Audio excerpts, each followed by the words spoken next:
আসসালামু আলাইকুম everyone, welcome to our channel. আশা করছি আপনারা সবাই ভালো আছেন। আলহামদুলিল্লাহ আমরাও ভালো আছি। আজকে আরেকটা ছোট্ট ডেইলি লাইফ ব্লগ নিয়ে চলে এসেছি। সবসময় আমি সকাল থেকে বিকাল পর্যন্ত আমার ব্লগটি আপনাদের সাথে শেয়ার করি, তো ভাবলাম আজকে ব্লগটি বিকাল থেকে শুরু করি। তো বিকালবেলা এভাবে আমি একটু হাঁটতে চলে গিয়েছিলাম। আমার শাশুড়ি আম্মু রাইট সাইড আর আমার আম্মুকে নিয়ে প্যারেড মাঠে হাঁটতে চলে গিয়েছি। তো বাচ্চারা এখানে মাঠে খেলছিল, ওরা ওদের বন্ধুদেরকে পেয়েছে, ওরা এখানে খেলছিল। আর আমি, আমার আম্মু আর আমার শাশুড়ি আম্মু আমরা সবাই এখানে হাঁটছি। আম্মু একটু আগে আগেই আছে আর আমি আর আম্মু, আম্মু আমার জন্য একটু দাঁড়িয়ে ছিল, তাই আমরা একটু পিছিয়ে পড়ে গিয়েছি। তো এভাবে বিকালবেলা কিন্তু একটু হাঁটাহাঁটি করতে ভালোই লাগে। আর এ সময় ওয়েদারটাও খুব সুন্দর থাকে। আর আমাদের সবার উচিত আসলে একটু হাঁটাহাঁটি করা।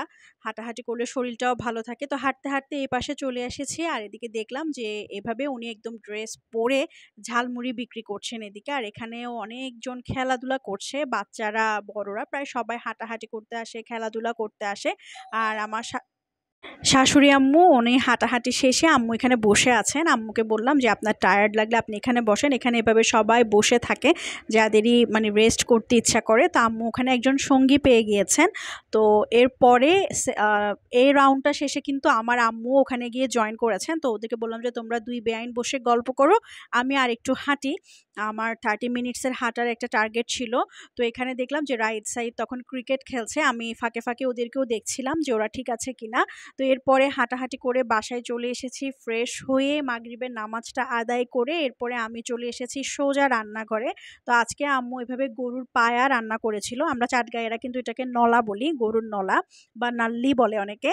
তো আর আমি এটার সাথে ভাবলাম যে একটু পরোটা করি। তো আমি পরোটাটা ইনস্ট্যান্ট মেখে নিয়েছি। আমি অনেক কিছুক্ষণ আগে মেখে রাখলে দেখা যায় একদম নরম তুলতুলে হয় আর খুব ফুলে উঠে, কিন্তু আমি সেদিন সাথে সাথে মেখে সাথে সাথেই বানিয়েছি, যেহেতু আমি বিকালে একটু হাঁটতে বের হয়েছিলাম। তারপর আলহামদুলিল্লাহ মাশাআল্লাহ কিন্তু পরোটাটা সুন্দর ফুলেছে। আপনারা একটু প্রথমে এভাবে অল্প করে সেঁকে এরপরে যদি তেল দিয়ে নেন তাহলে কিন্তু দেখবেন পরোটাটা একদম সুন্দর করে ফুলে উঠবে। তো আমি সবার জন্য পরোটা বানিয়ে নিচ্ছি।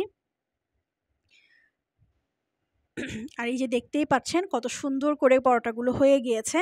তো এটা একটা নামিয়ে নিয়েছি, এরপর আমি সেকেন্ড আরেকটা পরোটা দিয়ে দিলাম। এটাও আমি প্রথমে এপিট ওপিট একটু হালকা ভেজে নিব, এরপরে আমি এখানে তেল দিয়ে ভেজে নেব।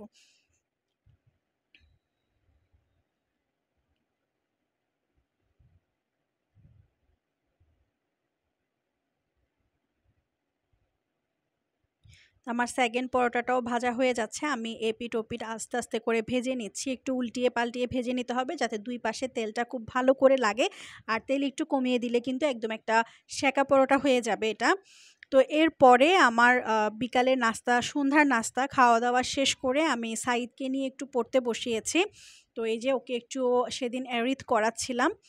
আর এই পাশে আমি ওর পড়াগুলো সব নোট ডাউন করছি। আমাকেও কিন্তু ওর সাথে পড়তে হয়, কারণ ওর সব পড়াগুলো আমাকে এভাবে চ্যাপ্টার দেখে দেখে সবগুলো সাবজেক্ট ওয়াইজ ওকে আমাকে নোট করে দিতে হয়। তো আমি ওর পড়া নোট করছিলাম আর ও এখানে একটু এডিটটা করছিল।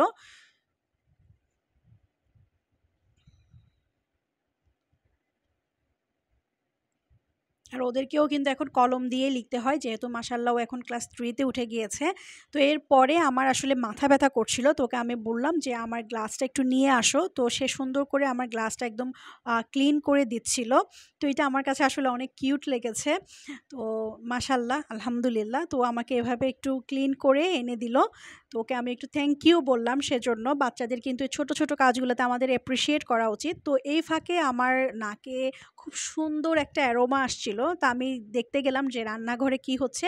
তো গিয়ে দেখলাম যে আমার শাশুড়ি আম্মু, আম্মু আমের চাটনি রেডি করছেন। তো এই আমগুলো আনা হয়েছিল কয়েকদিন হয়ে গিয়েছে, তো খুব একটা ভালো পড়েনি, একটু টক পড়েছিল। তো আম্মু ভাবলো যে এগুলো দিয়ে চাটনি করে ফেলা যাক, কারণ এগুলো কোনো জুসও করা যাচ্ছে না বা এমনিও খাওয়া যাচ্ছে না। আর মাশাল্লাহ চাটনিটা কিন্তু খুবই টেস্টি হয়েছে। আর এরপরে আমার ছোট বোন আর আমার আম্মু এসেছিল বাসায়। তো আমার ছোট বোন আবার রামেন খুব পছন্দ করে, তো আমি ওর জন্য একটু রামেন রান্না করছিলাম এখানে। আর অপর পাশে চুলায় একটু চা বসিয়ে দিয়েছি। তো এরপরে আমি, আমার ছোট বোন, আমার শাশুড়ি আম্মু, আম্মু আমরা সবাই মিলে একটু লুডো খেলছিলাম। এটা কিন্তু আমরা প্রায় সময় করি।